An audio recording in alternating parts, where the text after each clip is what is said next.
The White House playing defense today after another red-hot inflation report. Inflation rose by a whopping 9.1% in the month of June, which was well above expectations, thanks to food and energy costs. President Biden today called the numbers, quote, unacceptably high, but also out of date because of a recent decline in gas prices. With us tonight for more, founding partner at Puck and co-host of Snapchat's Good Luck America, Peter Hamby. Also, John Della Volpe joins us, director of the Polling Institute at the Harvard Kennedy School of Politics and author of Fight, How Gen Z is Channeling Their Fear and Passion to Save America. Peter, what do you make of the administration's argument here? I mean, to say this isn't good data, this isn't a good report. We all know the report is from last month. It's always that way. But this same White House was A-OK with the jobs report last week, which was also from last month. Yeah, I mean, we don't know. I mean, it's been 2 weeks since the end of last month. Gas prices have been going down for 3 weeks straight. I mean, it's not a terrible argument. But, what's the old saw? If you're explaining or losing. I mean, the administration is now parsing data about the consumer price index. Like the public doesn't care about that. They care about the cost of gasoline and the cost of groceries at the moment. And the administration needs to do more, needs to work with Chuck Schumer to get certain things from Congress at the moment. They just feel like you said in the teaser, they are just playing defense right now, and they're just trying to climb out of the quicksand here. John, we've said it before, inflation is a global problem. And when you actually look at the U.S. versus other countries, it's like we're the best house on a bad street. But does that matter to voters that, sure, it's bad here, but it's worse elsewhere?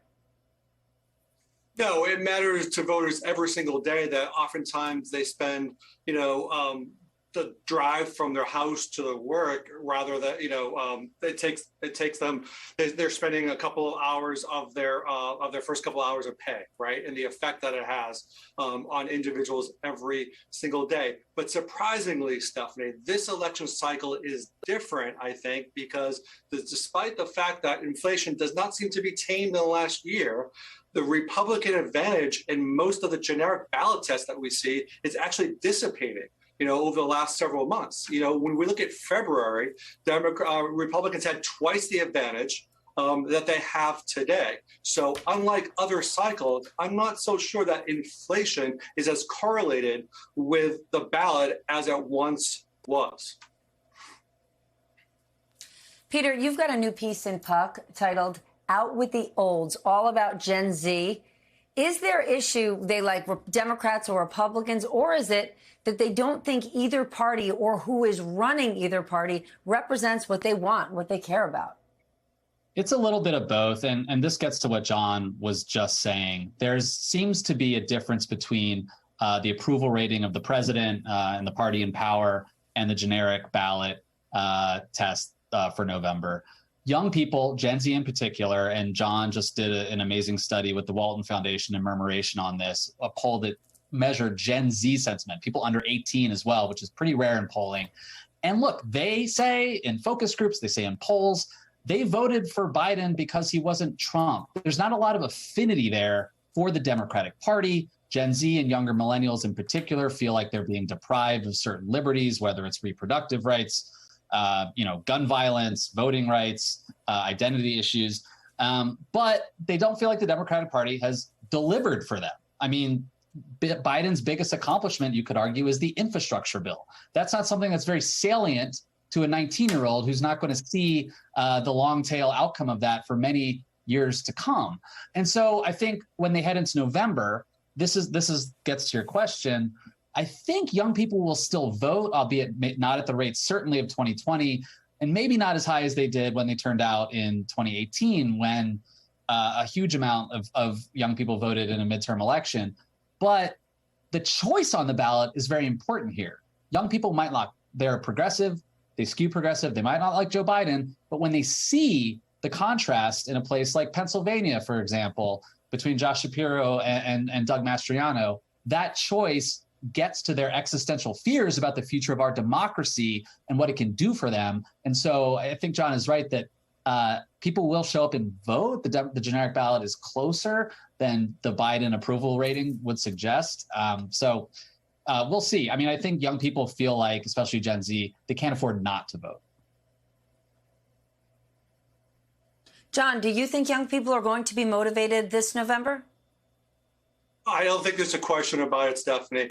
Before the Alito leak, before the January 6 hearings, in the Harvard poll that we released in April, we saw roughly the same number of young people said they would vote relative to 2018, which was a historic milestone in midterm elections. But what we need to remember is that this generation of young voters, Gen Zs and younger millennials, they're fundamentally different than the younger voters from the MTV generation. From 1986 through 2002, that period of time, the youth vote only favored Democrats by 1 point.